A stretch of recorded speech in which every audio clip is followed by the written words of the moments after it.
సంచలన దర్శకుడు రామ్ గోపాల్ వర్మ తెరకెక్కించిన లేటెస్ట్ మూవీ వ్యూహం. రీసెంట్గా ఈ సినిమాకు క్లీన్ యూ సర్టిఫికేట్ వచ్చినట్లు ఆర్జీవి తెలిపారు.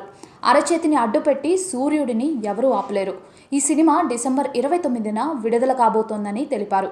ఇదిలా ఉంటే తాజాగా ఈ సినిమాపై టీడీపీ జాతీయ ప్రధాన కార్యదర్శి నారా లోకేష్ తెలంగాణ హైకోర్టులో పిటిషన్ దాఖలు చేశారు.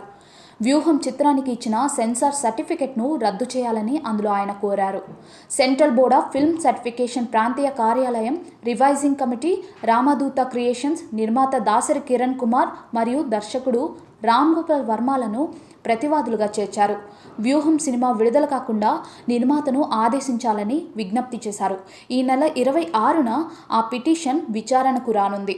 ఏపీ సీఎం జగన్మోహన్ రెడ్డి అంటే ఇష్టమని, చంద్రబాబు, పవన్ కళ్యాణ్ తనకు నచ్చరని రామ్ గోపాల్ వర్మ అన్నారు. తన ఇష్టాలతో సినిమాలోని పాత్రలను నిర్ణయించుకున్నారు. చంద్రబాబును సినిమాలో తప్పుగా చూపించారు. ట్రైలర్లో చూపించిన విధంగానే సినిమా మొత్తం ఉండే అవకాశం ఉంది. 70 ఏళ్ల జీవితంలో చంద్రబాబు నిబద్ధత, పారదర్శకతతో ఉన్నారు. ఈ సినిమాతో ఆయన్ను అపఖ్యాతి పాలు చేసే రాజకీయ శత్రువైన జగన్కు లబ్ధి పొందేలా చూస్తున్నారు. వాక్ స్వాతంత్ర్యం పేరుతో దర్శక నిర్మాతలు ఇష్టరీతిన వ్యవహరిస్తున్నారు. వీరి చర్యల వల్ల చంద్రబాబు ప్రాథమిక హక్కులకు భంగం కలగడంతో పాటు పార్టీ గౌరవం కూడా దెబ్బతింటోంది.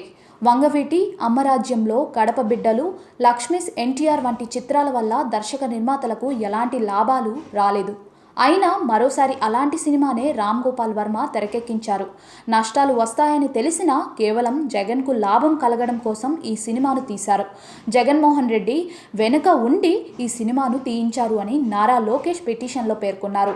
తాజాగా ఈ పిటిషన్పై హైదరాబాద్ సిటీ సివిల్ కోర్టు మధ్యంతర ఉత్తర్వులు జారీ చేసింది. తదుపరి ఆదేశాలు ఇచ్చే వరకు ఓటీటీ, ఆన్లైన్ వేదికలలో విడుదల చేయవద్దని ఆదేశిస్తూ ఆర్జీవి నిర్మాణ సంస్థ రామదూత క్రియేషన్స్ కు నోటీసులు ఇచ్చింది. తదుపరి విచారణ ఈ నెల 27కు వాయిదా వేసింది.